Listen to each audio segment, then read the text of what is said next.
Bonjour et bienvenue dans cette nouvelle vidéo. Aujourd'hui, je vais vous emmener un peu loin du tumulte de Tokyo. Situé dans le département de Gunma, je suis allé visiter un lieu que j'avais envie de voir depuis très longtemps. Je suis allé voir un kofun. Alors, vous allez me dire, un kofun, c'est quoi? Un kofun, c'est un tumulus funéraire bâti au Japon entre le 3e et le 6e siècle, destiné aux élites locales et aux souverains. En gros, ce sont des tombeaux. Les kofuns sont souvent en forme de serrure quand on les regarde du ciel, et certains peuvent même faire plus de 100 mètres de long. Ces tombes sont entourées de fossés et également de haniwa, vous savez, les petites statuettes qu'on mettait généralement autour des tombeaux. L'utilité réelle des haniwa n'est pas vraiment connue de nos jours, puisqu'à l'époque il n'y avait pas encore d'écriture au Japon. On imagine que c'était pour protéger le souverain et son pouvoir, et les kofuns ont également donné le nom à la période kofun. Bref, ne perdons pas plus de temps, c'est parti!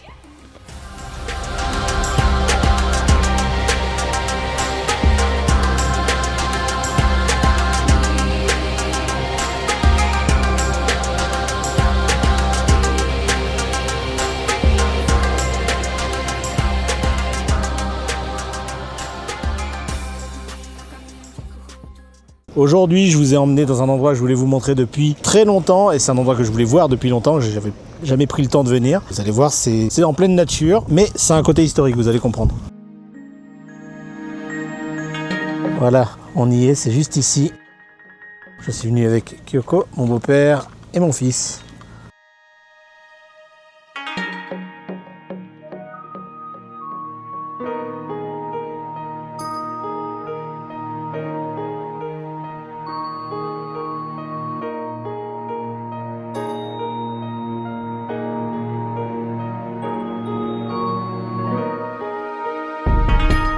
Allez, c'est parti.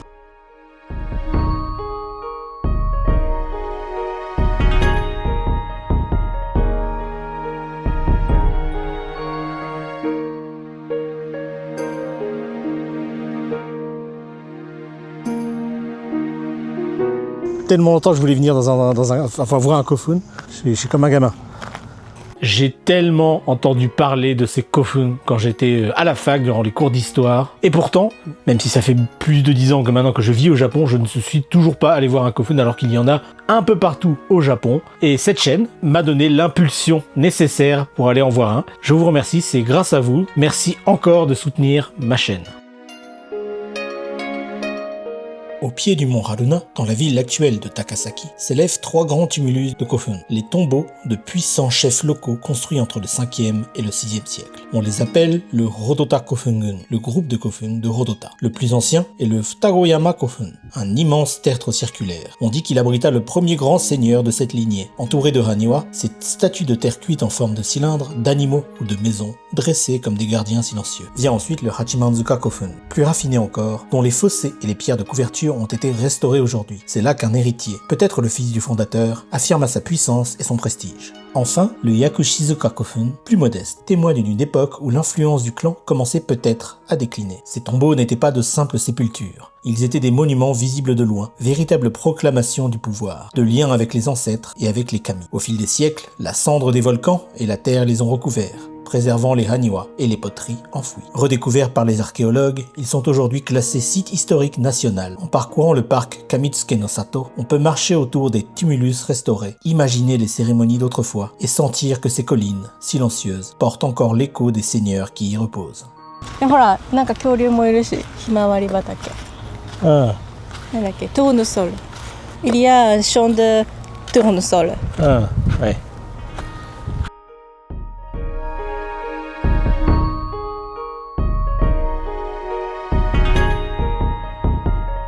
Vous voyez, c'est en forme de serrure. Et comme vous pouvez le voir, c'est très bien préservé. C'est pas abîmé du tout. Les gens sont respectueux des lieux et des œuvres qui sont très anciennes. 5e siècle. 5e siècle, effectivement.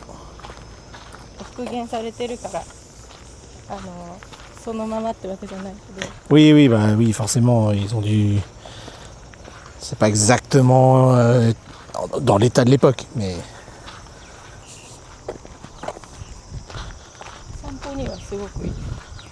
Ah, juste un peu chaud.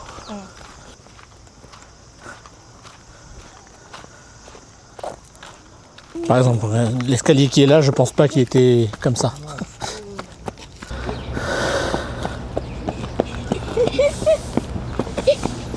頂上登ったりとかしてママたちまだ行くけどでこっちの方 Visiblement, on peut rentrer à l'intérieur. 入ってる Ça, c'est une bonne surprise. Bon, c'est rentrer dans un tombeau, quoi, mais... ねえもう一回中入ってみようか。入ってみようか Ah, あ本当だ入り口ここだ alors, ちょっと voilà, nous sommes au sommet. Et là, vous avez différentes montagnes. 行くけどちょっと待って Donc, si je me réfère au plan, le village qui correspond à cette période, à peu près par là. Voilà, c'est par là, comme ça. Apparemment, ça serait dans cette direction.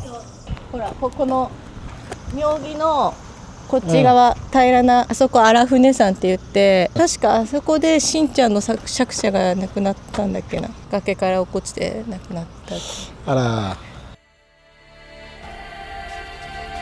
C'est parti pour l'intérieur.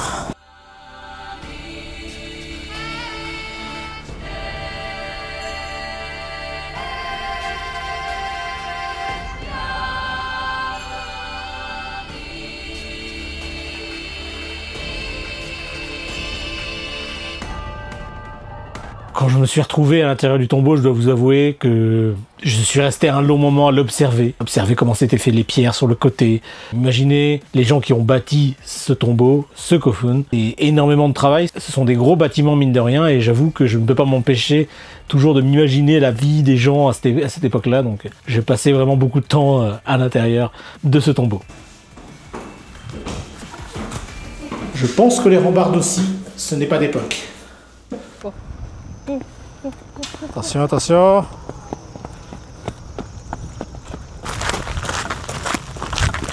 Voilà pour cette petite visite d'un kofun. Maintenant, on va se rendre de l'autre côté de la rue, parce que visiblement, il y a un musée qu'on peut visiter, donc on va aller voir ça.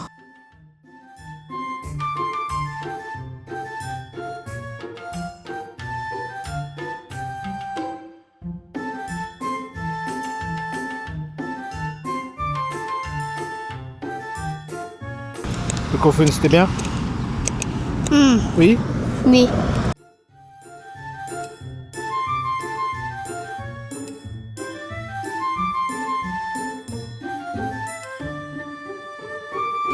Oh. 埴輪がいたよ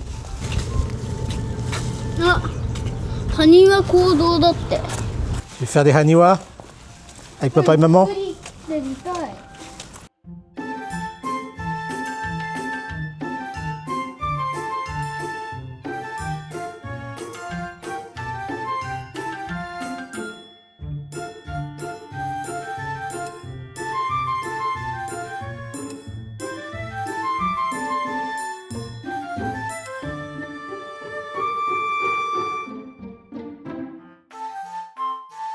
Juste à côté du kofun se trouve un lieu fascinant, le Kamitsuke no Sato Hakubutsukan, un musée pas comme les autres, qui nous plonge dans la vie quotidienne et les croyances du Japon du 5e siècle.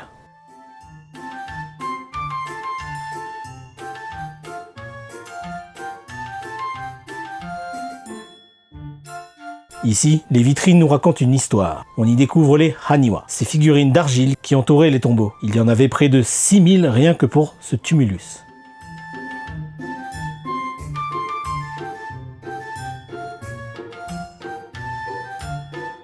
Des haniwa cylindriques, mais aussi des représentations saisissantes. Des guerriers en armure, des femmes aux coiffures complexes, des musiciens jouant de la flûte et même des animaux sacrés. Le coq qui annonce l'aube, les oiseaux aquatiques, censés transporter les âmes, le cerf considéré comme messager des dieux.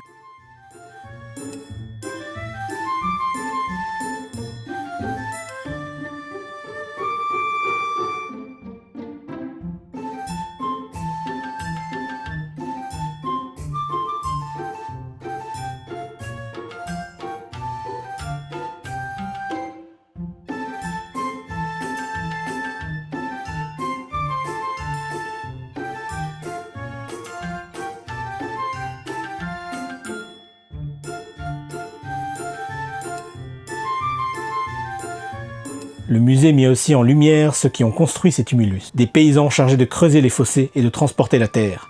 des artisans spécialisés, capables de cuire des tonnes d'argile pour façonner les haniwa, des forgerons qui travaillaient le fer pour fabriquer les armes et les outils, et des techniciens, maîtres de la mesure et de la géométrie, capables de tracer au cordeau des monuments colossaux sans l'aide de papier ni de plans modernes.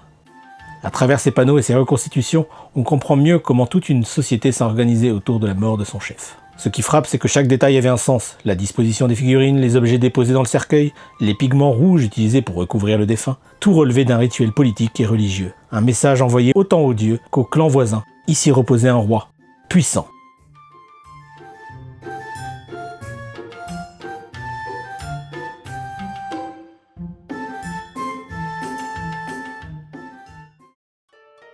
Dans la deuxième partie du musée, c'était plus réservé à des activités ludiques pour les enfants ou les grands-enfants.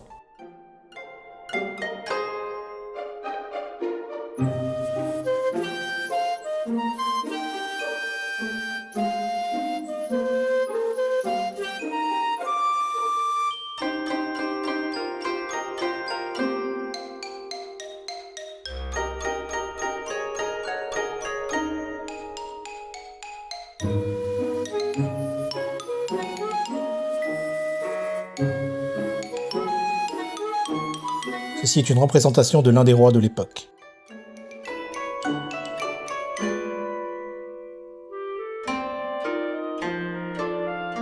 Et il y avait une petite activité. Cette activité, choisir des ornements, et ensuite, pour les enfants ou pour les adultes, il nous était proposé de nous vêtir comme les rois de l'époque. C'était assez compliqué à mettre tout seul, donc Kyoko m'a bien aidé.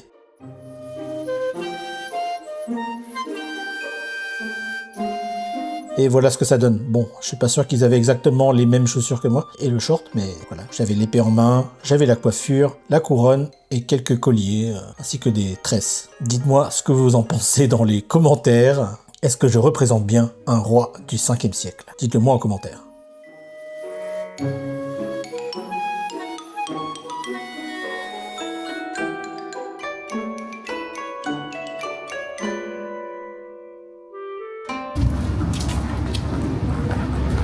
Bon, voilà, on en a terminé avec ce musée. C'était incroyable. J'adore ce genre de lieu. Encore une fois, je le répète, j'ai voyagé dans le temps. J'étais plus au 21e siècle, j'étais ailleurs, j'étais au 5e siècle. Non, vraiment. Puis les haniwa, les trucs comme ça, moi, c'est vraiment mon truc. Bref, on a fait quelques petites courses aussi, avec le beau petit sac. Je vais vous montrer ça après. Bon, on est quelques jours après cette fameuse visite au Kofun que vous avez vu dans cette vidéo. Et du coup, on a ramené ces petits haniwa à faire en papercraft. Donc ça a l'air très très cool. On va faire ça. Vous allez voir, on va faire des petits haniwa. Et il y a un autre jeu apparemment, c'est pour faire des Kofun soi-même. Bon, peut-être pas taille réelle. Ok, on va voir ça. まず、作り方があって、グレーのところに色を塗るんだって。はい、じゃあ何色にする？赤系の色にしようか。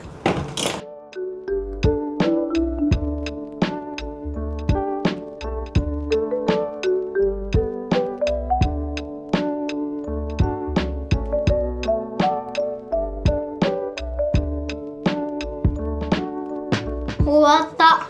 そしたらさ、ここの目のところと口のところをさ、黒でさ塗ってごらん。そしたら穴の表現ができるから。うん。ねえ見て。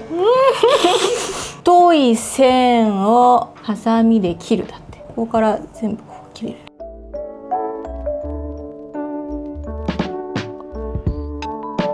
Là, typiquement, j'ai réussi à combiner deux choses que j'aime beaucoup. Les haniwa, un morceau d'histoire et une petite activité sympa en famille.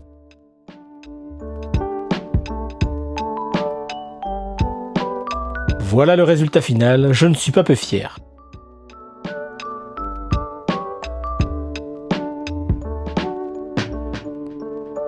Les 3 haniwa, je vais les mettre directement dans mon décor. Vous pouvez les voir, ils sont juste ici. Voilà.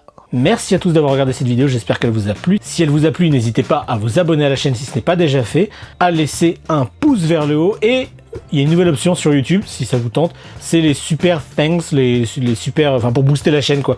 Vous avez possibilité de booster la chaîne, donc si le cœur vous en dit, n'hésitez pas à le faire. Ça aide, j'imagine, beaucoup la chaîne. C'est encore assez nouveau, donc je sais pas vraiment si ça aide, mais en tout cas, c'est une nouvelle fonctionnalité, donc j'imagine qu'il y a, plus on a de points, mieux c'est quoi. Bref, ça a l'air d'être une manière assez simple de m'encourager, et du coup, ça m'aide énormément à continuer à créer du contenu de qualité. Merci infiniment à celles et ceux qui prendront le temps de le faire. N'hésitez pas à me dire en commentaire ce que vous avez pensé du Kofun, et vous avez pensé du musée, de la petite activité, de la vidéo en règle générale, et nous on se retrouve la semaine prochaine pour une autre vidéo. Moi je vous dis à bientôt, ou comme on dit en japonais, matane.